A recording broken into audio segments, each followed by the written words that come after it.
Good morning, students. I welcome you to the National University online class. During this pandemic, I feel proud to be the part of this National University online class lecture as a resource person. Please maintain the health rules. Our subject is English program. This program is for B Honors First Year students, course code 211101. Name of course, English Reading Skills. Today's lecture number 2 and title is Reading Comprehension Practice. And here I am Khandagar Mushir Rahman with you, Assistant Professor, Department of English, Gavanda Government College, Gaibandha. So I hope you have attended my first lecture, that means the previous lecture. And today you all are fine to attend this second lecture. Can you remember anything of the first lecture? Let us see today's topics. Recapping, checking the previous home task, reading comprehension practice, grammar practice, and the class will be end up with home task.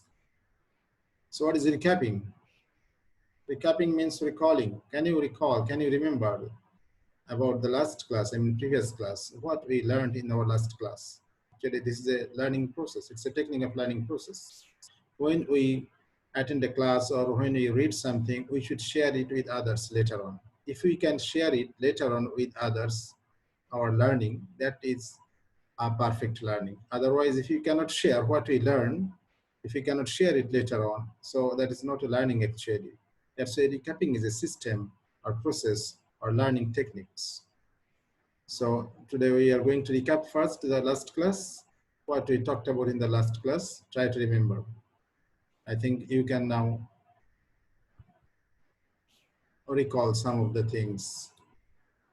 In the last class, we talked about what is reading, different types of reading, purpose of reading, and how to improve reading skills. I think you can remember now. Those who have attended my last class, I'm sure now you can remember some of the things like skimming, 4 types of reading. What is skimming? Skimming is a quick reading, running the eyes over the text quickly to get the gist. And scanning is also a quick reading, looking for a particular piece of information. This is the difference actually, skimming and scanning. To get the gist, skimming, both are quick reading, but scanning to get a particular piece of information.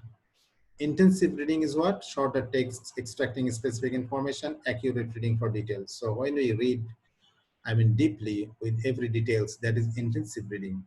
Actually, in our comprehension passage or comprehension practice, what passage we read, that is intensive reading. Number 4th one is extensive reading, longer texts.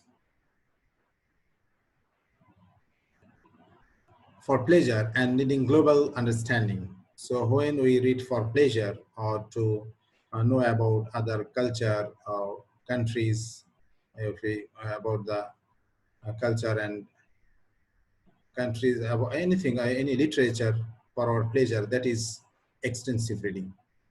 And we also talked in the last class about the purpose of reading. We read for a pleasure, we read to be entertained, we read to get knowledge, information. Those are the purposes. And we also talked about the steps or tips to improve, how to improve your reading skills. I think you have already started to follow these steps. Those who attended the last class, I am repeating the steps. You have to make a special time to read, and you have to choose the right books for your reading. Ask yourself questions while reading and after reading.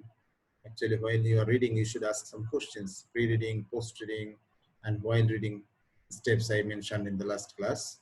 Improve fluency first to remove your shyness, to remove your hesitation, to remove your stammering or phobia, whatever you say of reading English. So first you have to gain fluency. If you get fluency first, then you will have no hesitation to read English. Later on, you will try to learn the meaning. Is the 5th step. Once you have learned to speed up, that means when you have got your fluency, then you slow down. That means try to know the meaning, give importance to know the every details of the text. Ask lots of questions while reading. Read it again. You know, can you remember Ezra Pound, the poet said, reading first time is just seeing, So reading once means just seeing, not reading actually. That's why if we want to get the content of any text properly, we should read at least twice. If we read thrice, we get better understanding of the text. Read many kinds of texts. That means you should not confine yourself within the textbooks only or the study guides. You should read other things also: emails, Facebooks, articles, journals, and storybooks, and different type of funny books, magazines, to improve your reading skills. And of course, you have to enrich your vocabulary to improve your reading skills. If you have a good, rich vocabulary, then you will feel comfort reading any English texts. So these are the things that we talked about in the first class, previous class. Today is in the second lecture, we are going to practice comprehension passage. So now I will give you a passage, you will read it, and later on I will give you some questions to answer. So while reading, you follow the reading techniques: skimming, scanning, and intensive reading. This is not actually reading for pleasure. This is not extensive reading. Now you have to do, I mean, intensive reading, because after the reading, you will be given some questions. So start reading. Reading is two types we learned, One is reading silently, another aloud. Reading aloud, reading silent. So you have to take silent reading now. Take 2.5 minutes, or at least 3 minutes to finish this page.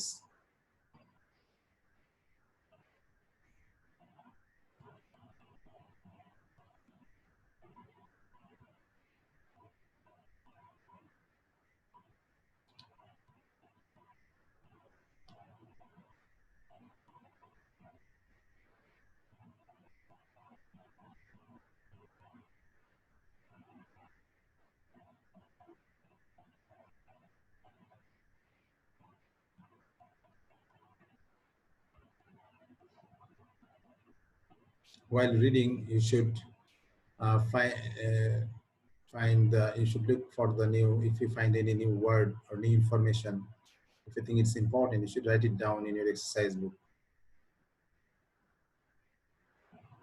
Any difficult word, any important information that will help you to answer the following questions.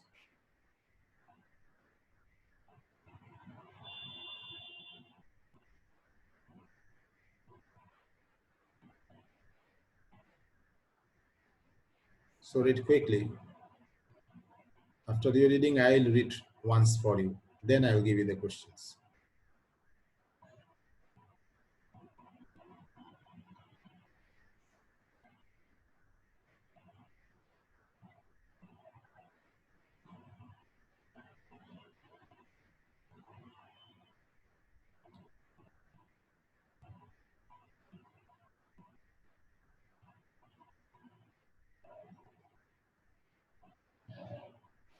Thirty seconds to go. Have you done?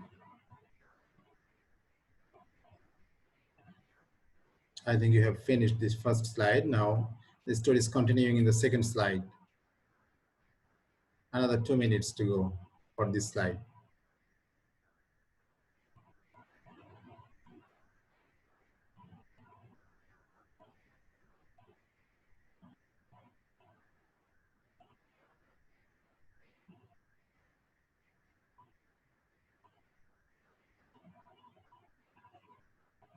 So the steps or techniques you should use now while reading silently, of course.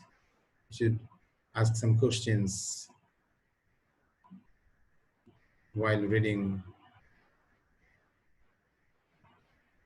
You should point out who are talking over here or about whom you are reading. Those are the things. Any characters, any names that you should pick up.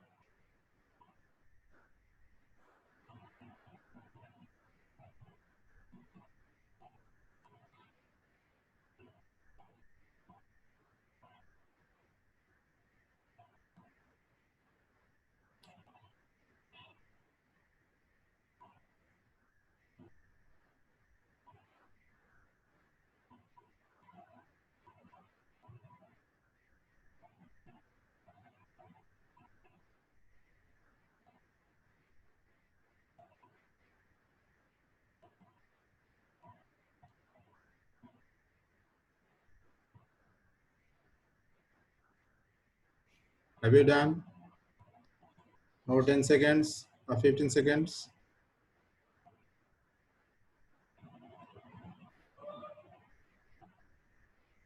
I think you have done. Now look at the last part of the story. Not more than 2 minutes. Try to finish this one.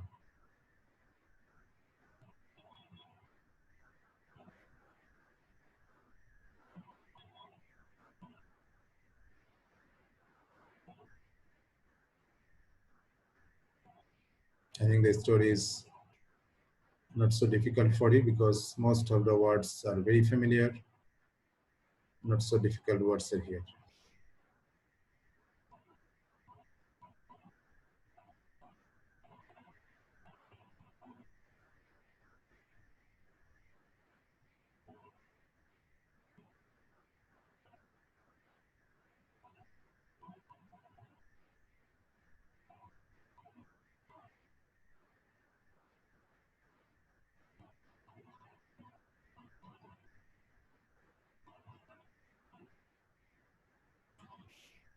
Those who are still slow, try to be a fast reader. I mean, quick reader. As you have learned fluency first. So you have to read fluently with correct pronunciation.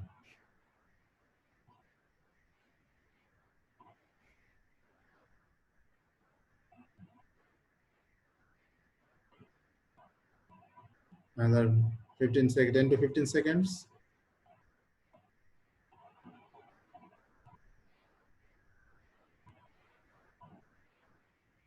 I think you have done. Now I am reading for you. So go back to the story again. So I'm reading and trying to give you some meaning also while reading. And after this reading, I'll give you some questions to answer. So this is the story about the life of Helen Keller. Many people have heard of Helen Keller. She is famous because she was unable to see or hear, but learned to speak and read and went on to attend college and earn a degree. Her life is a very interesting story, one that she developed into an autobiography. So autobiography means life story of a person or written by that person himself or herself. So this is the autobiography of Helen Keller, which was then adapted into both a stage play and a movie. That means the story, autobiography that was written as a story, later on it was adapted as movie, I mean drama, play drama and also movie film. How did Helen Keller overcome her disabilities to become a famous woman? Read on to find out. So with these disabilities, I mean challenges, problems, Helen Keller became a famous woman. How? That is the story here. Helen Keller was not born blind and deaf. That means when Helen Keller was born, she was not blind and deaf. Deaf means short of hearing, you cannot hear properly. When she was a small baby, she had a very high fever for several days. As a result of her sudden illness, baby Helen lost her eyesight and her hearing. Because she was so young, when she went deaf and blind, Helen Keller never had any recollection of being able to see or hear. Have you got the meaning of this sentence? Because she was so young when she went deaf and blind, Helen Keller never had any recollection of being able to see or hear. What does it mean? Recollection, you know the word recollection? Recollection is I mean here the meaning is memory. Recollect, the verb is recollect, noun is recollection. Recollect means to recall, to remember from the memory. So it's memory. Helen Keller never had any recollection memory of being able to see or hear. That means once she was able to see or hear, I mean she could see or hear, that she forgot because at such a early stage of her infancy or childhood, she became deaf and blind that she forgot that once she was okay, I mean, she could see and she could hear. She had no problem. That memory she has lost. Since she could not hear, she could not learn to talk. Since she could not see, it was difficult for her to move around. For the first 6 years of her life, her world was very still and dark. I think you have got the meaning of the first slide, first page of the story. Now look at the second one. Imagine what Helen's childhood must have been like. How her childhood was. Can you imagine? Actually, it's very sad and pathetic, of course. She could not hear her mother's voice. She could not see the beauty of her parents' farm. She could not recognize who was giving her a hug or a bath or even where her bedroom was each night. More sad, she could not communicate with her parents in any way. She could not express her feelings or tell them the things she wanted. It must have been a very sad childhood indeed. I think I've got the meaning. Nothing difficult here. When Helen was 6 years old, her parents hired her a teacher named Anne Sullivan. So Anne Sullivan was a teacher. She was appointed as a teacher to teach Helen. Anne was a young woman who was almost blind. So Anne Sullivan, who was given the duty to teach Helen, Anne was almost blind. And she was also a young woman. She could hear, but she could hear. However, Anne Sullivan, I mean, she could hear and see, and she could read Braille. Braille is a reading system for the blind people. So she was a perfect teacher for young Helen. At first, Anne had a very hard time teaching Helen anything. That means at first time when she went to teach Helen, she felt some problems, disturbance. She described her first impression of Helen as a wild thing, not a child. Why? Because Helen did not like Anne at first either. She beat and hit Anne when Anne tried to teach her. However, the two of them eventually came to have a great deal of love and respect. I think you've got the meaning. Now the last part of the story. Anne taught Helen to hear by putting her hands on people's throats. So Anne taught Helen to hear. Helen could hear. How? By putting her hands on people's throats. Because when people make sound, there is vibration in the throats. Touching the vibration of the throat, she could realize the words. She could feel the sounds that people made. In time, Helen learned to feel what people said. Finally, Helen could understand by feeling the vibration of the throat, what the people would say. Next, Anne taught Helen to read Braille, which is a way that books are written for the blind. Finally, Anne taught Helen to talk. Although Helen did learn to talk, it was hard for anyone but Anne to understand her because she could talk, but not the way as normal people as we speak. She used to use sign language or anything else that only Anne could understand and could translate it for the other people. As Helen grew older, more and more people were amazed by her story. She went to college and wrote books about her life. She gave talks to the public with Anne at her side, translating her words. As you see, as we talked here, that means Anne was there to translate the words or sign language spoken by Helen for the people. Today, both Anne Sullivan and Helen Keller are famous women who are respected for their life's work. They're very famous for their life's work. Though they are disabled people, handicapped people, disabilities, handicapped, physically handicapped, but still they are, for their work, they have become famous in the world. Now, it's your turn to answer some multiple choice questions. So I'll give you the question first. Later on, I'll show you the answer. You will check your answer. Let's look at the questions. Try to give tick mark to the right options. Number one, Helen Keller could not see and hear. And so what was her biggest problem in childhood? Option A, inability to communicate. Option B, inability to walk. C, inability to play. And inability to eat. Have you given tick mark? Very easy, I think, for you. Helen learned to hear by feeling the vibrations people made when they spoke. What were these vibrations were felt through? Have you got the questions? The option is mouth, throat, ears, lips. What were these vibrations were felt through? How? By what organs the vibrations were felt? I think very easy for you.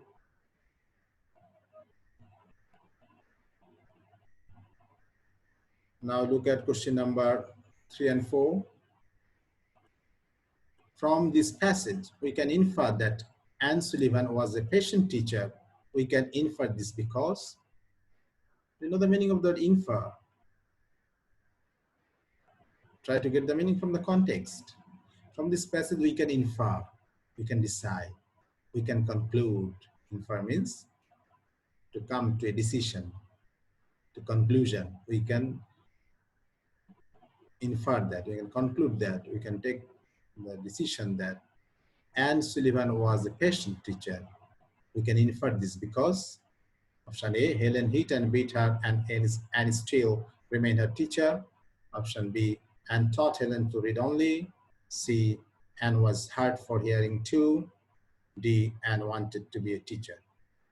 So give the tick mark to the right option. Question number 4. Helen Keller learned to speak, but Anne translated her words when she spoke in public. The reason Helen needed a translator was because, so why Helen needed a translator? Because option A, Helen spoke another language. B, Helen's words were hard for people to understand. C, Helen spoke very quietly. D, Helen did not speak but only used sign language. Which one? So the time is over. Now check your answer. First one is option A, inability to communicate, because it was her problem in the childhood, great problem, biggest problem. Number 2, option thought, it is very easy. Have you done correct one or wrong one? Now look for 3 and 4. The first option is the right answer. Helen hit and beat her and still remained her teacher. So this shows the patience of Anne Sullivan was a patient teacher because Helen hit and beat her and still remained her teacher. That is the right option, of course. For question 4, what is the reason Helen needed a translator? The reason was Helen did not speak but only used sign language that the other people could not understand. Only Anne Sullivan could understand, and she would translate the sign language spoken by Helen for the other people. So this is the right answer is option D. So have you corrected all the 4? I think some of you, of course, done all the 4 right one. So congratulations to you. Now we'll move to grammar practice. I'll show you today what some grammatical items that are given to you in the exam paper after on the basis of the comprehension passage, comprehension story. Look at the grammar items. Identify the following sentences. Can you? According to structure. In the next class, I'll try to show you the basic rules, basic techniques, how to transform or how to identify the sentences. But before teaching you, actually, I am going to just know how much you can remember, because up to class 12, intermediate level, you have done all these things. Different type of sentences, simple, complex, compound, transformation also you have done. So this is not new. So I'm asking you today, try to just check yourself and check your level, how much you are still capable with these grammatical items. So mark it as simple, complex, or compound, all these sentences. Try to write them. Just 1 minute time. First one, when she was a small baby, she had a very high fever for several days. Right beside simple or complex. Number 2, Helen Keller was not born blind and deaf. Simple or complex. Just write in short quickly. As a result of her sudden illness, baby Helen lost her eyesight and her hearing. Simple or complex or compound. Just write down beside. Anne was a young woman who was almost blind. Next one, and taught Helen to hear by putting her hands on people's throats. As Helen grew older, more and more people were amazed by her story. So just mark it. The time is over. Now check your answers. The first one was complex sentence. You see, why complex? If there is one main clause and one subordinate clause, that is a complex sentence. Now look at this sentence. When she was a small baby. This is subordinate clause because in complete sense. When she was a small baby.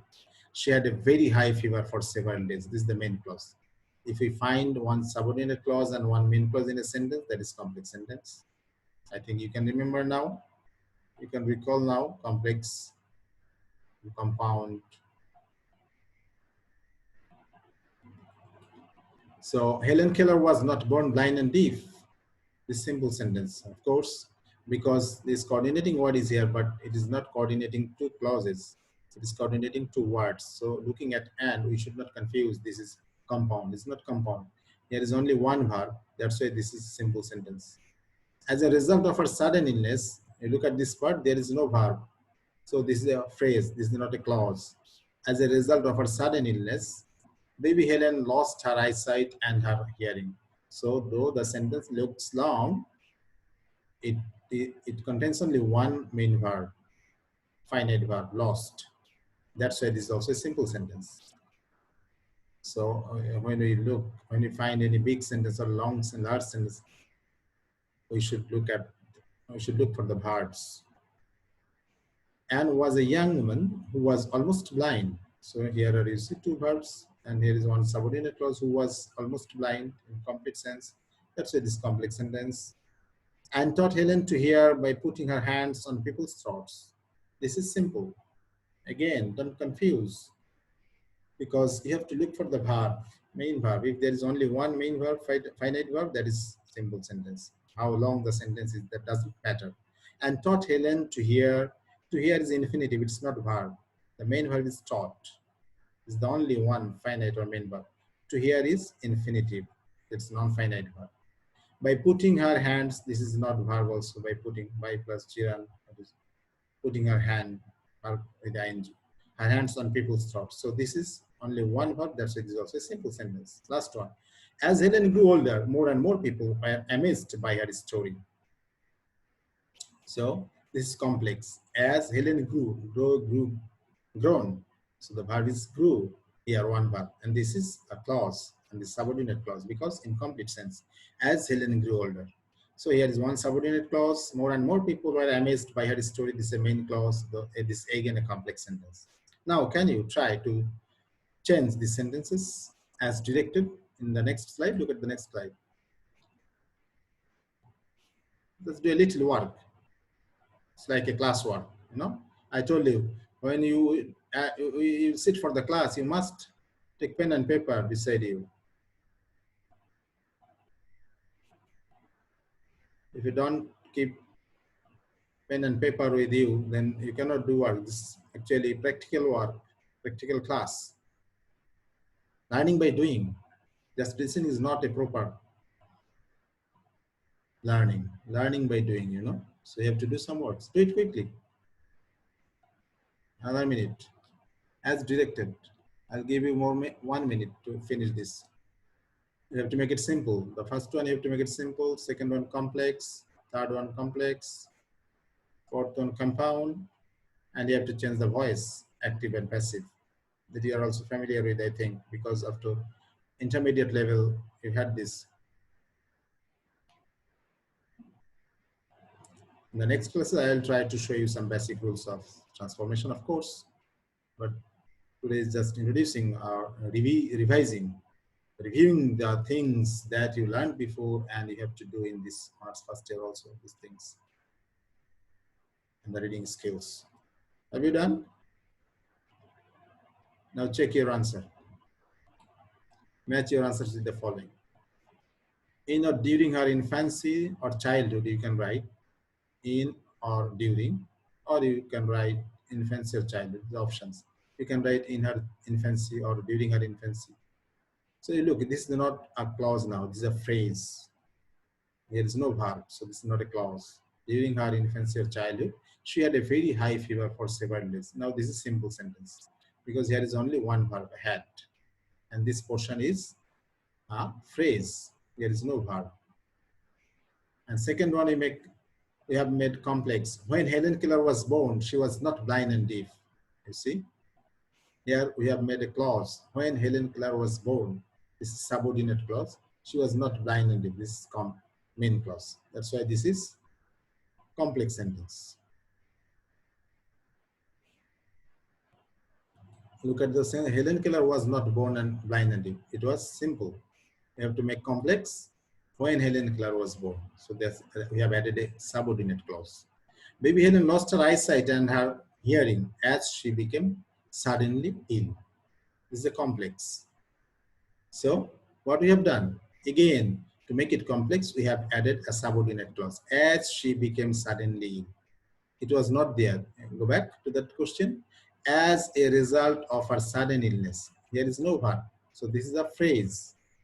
From this phrase, we have turned this phrase into a clause, subordinate clause. Then the sentence turned to be a complex one. Look at the answer again. Baby Helen lost her eyesight and her hearing. The main clause is unchanged.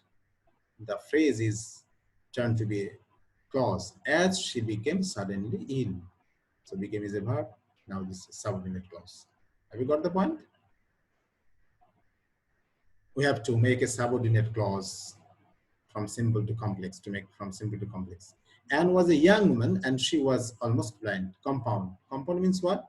There is coordinating words or two or more main clauses, I mean coordinating clauses. As these main clauses are added with coordinating words conjunction, that's why these are also called coordinating clause.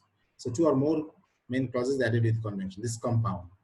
Helen was taught by Anne to hear by putting her hands on people's throats. Passive. Helen was taught by Anne to hear by putting her hands on people's throats.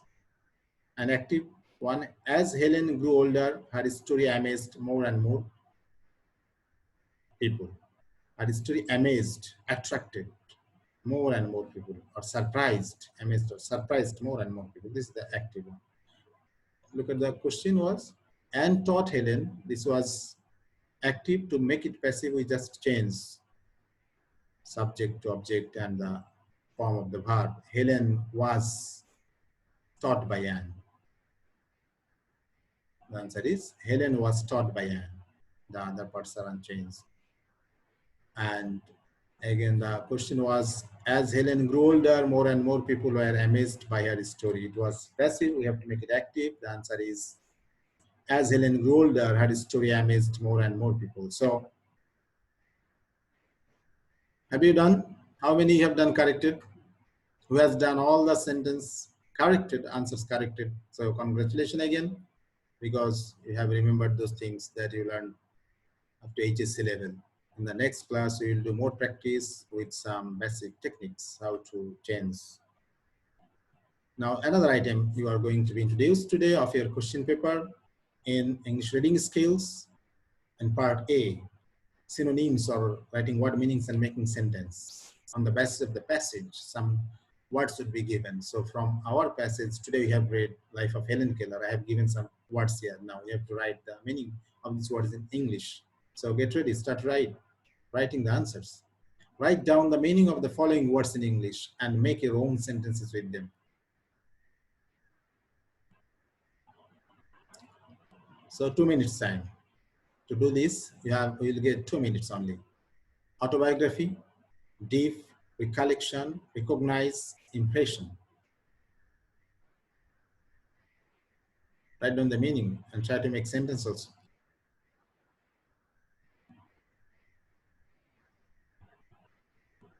If you cannot make sentence, first write the meaning.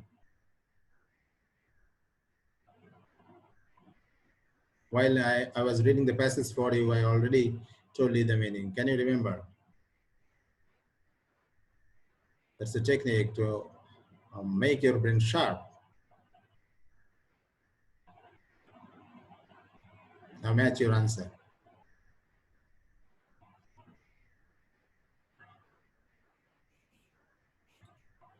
Match your answers with the following. Autobiography means life story of a person written by that person himself or herself. Here is a sentence I have given. You might write another sentence on your choice. Anna Frank's diary is a famous autobiography. Deaf means short of hearing. His grandfather has become deaf. Recollection means memory. Shelley lost the recollection of her childhood for a severe road accident. Of course, you might write your own sentence, no problem. Recognize means to identify. Can you recognize the man standing at the gate? Impression means idea. First impression is not always the last impression. So I think you have written some different sentences, of course. It is good. You should not write down only one sentence. You should make various types of sentences with the same word to improve your, English skills, reading skills and writing skills. So today we are going to be at the end of the class. So home task. So before giving today's home task, I would like to know, did you do the last home task? We are supposed to ask you in the first. I am asking you at last. After attending my first class, did you do the homework? The class was reading skills. I asked you to read at least one passage or a story, and after reading that passage or story, any articles from newspaper, you should make some questions on the story. That's a technique to improve your reading skills, understanding level of English. Now today's home task, what is autism? You have to write, you have to do some writing works at home on the basis of this story. Today's story was about actually autism, the life of Helen Keller, an autistic child, handicapped child. So you have to write from your own knowledge. What is autism? Do you have any autistic child in your family? If yes, how do you treat him or her? If not, how can you help an autistic child of your society? So you have to think, okay? So you think, make your brain to work and write at least one page for each answer or half page for each answer, okay? That will improve your writing skills also. And nota bene, that means special attention, do more and more practice on transformation. Don't forget to do it because you learned it after intermediate level. Now you have to revise those things. Use any good grammar books. And next class, I will come with practice on transformation and with some basic techniques of transformation sentences. So thank you for attending the class. Stay home, stay safe. Pray for all. Have a nice time. Bye-bye. And hope to see you in the next class. Thank you again.